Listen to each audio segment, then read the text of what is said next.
Okay, for lesson 1, we're going to start, I'm going to use my craft table as a background because it's a little bit easier. We have our skein of yarn, and when you buy it, it has 2 ends. The first end you'll see, wrapped around it, and there's actually on most another end that's a little bit easier to work with over time. See, it was stuck in the end here. If you can find that, this will just pull out as you go, as opposed to having to unwind it as you go. That'll be a little bit easier. If you can't find it, you can still unwind it. You might have to unwind it as you go, though. I took mine and I rolled it into a ball, which is even easier because you won't have to deal with tangles later. You just wrap it around your finger a couple times and then wrap it the other way, and then just wrap around until you have a ball. So I have a ball and I have a size eye hook, and I'm going to put this down a little bit so you can see this on the background because it's going to be easier that way. We take our yarn and we make a loop. Now the yarn is laying on top, so we need to take the other piece of yarn and put it through the top so that we're not. So now we have it through the top, we have a loop. We're going to hold on to this so that it doesn't come undone. Pull until you have a loop. Now this slip knot can be adjusted. So that means I can stick my needle in there and I can pull it tight. Now, that's where we're going to start.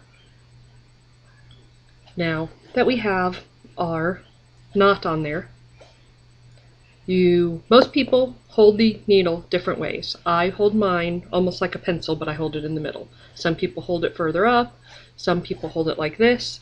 In order to get going well, you're going to have to figure out what works for you best. So I'm going to hold mine the way I hold mine.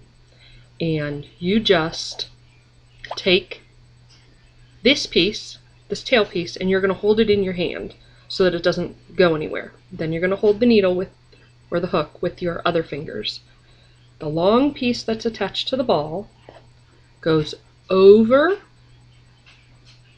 and then it needs to go through.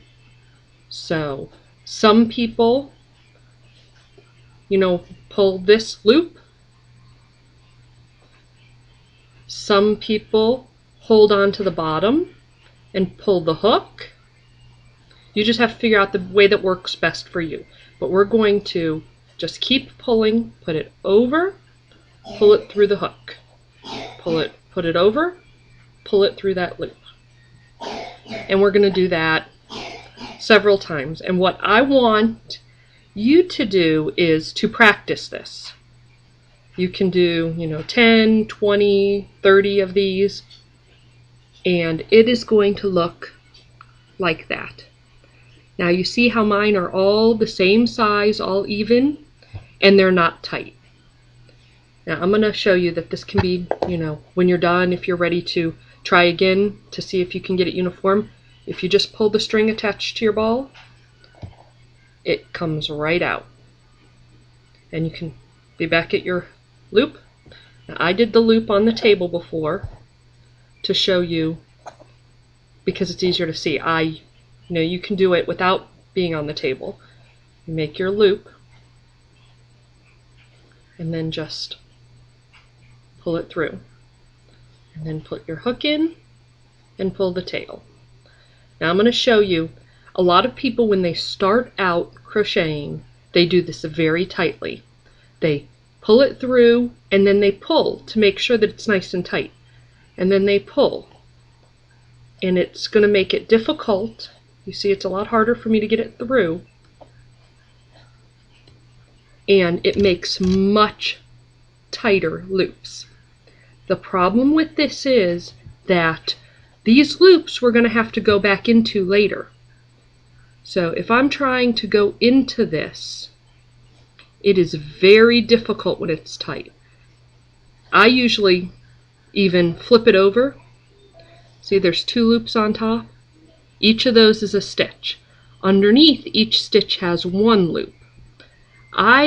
If I'm having difficulty, flip it over and I pick one of those loops and I grab it, the one that I need to go into, and then I can put my hook in, and then I flip it over and it's right in that stitch that it needs to be in. But it's a lot more difficult. You can feel after you get it in if it's tight. It's hard to slide it. If you do this loosely, it's going to be a lot easier to get your hook into. So I'm going to do this where, so you can see there's some slack in the yarn that I'm holding over here. And I'm making much looser stitches, which are going to be much easier to slide my yarn into.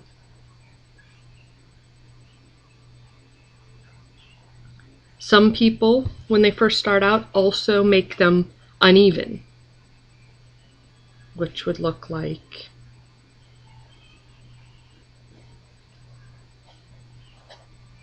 a couple tight ones, then you realize you're doing it too tightly, so then you remember to loosen, and then some of them are loose, and then as you go you're getting tighter and tighter. And you can see that some of them are tight and some of them are loose. The first step that a lot of people skip when they're learning to crochet is practice. You want to practice. Now obviously you don't want your stitches so loose that it's just all over the place. See these? They're, not even going in a straight line because they're so loose. But the first step you need to do is you need to practice. And when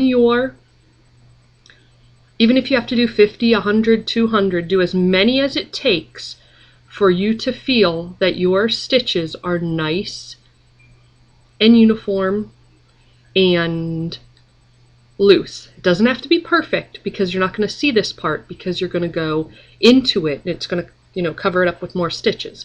But you need it to be fairly even and fairly loose so that the next step is easier. So once you feel that yours are nice and even like that, and you are able to take the hook and stick it in, even if you have to flip it over and grab the loop, stick it into one of them, and they can all be, your hook can go into all of them. That's when you're ready to move on to lesson 2.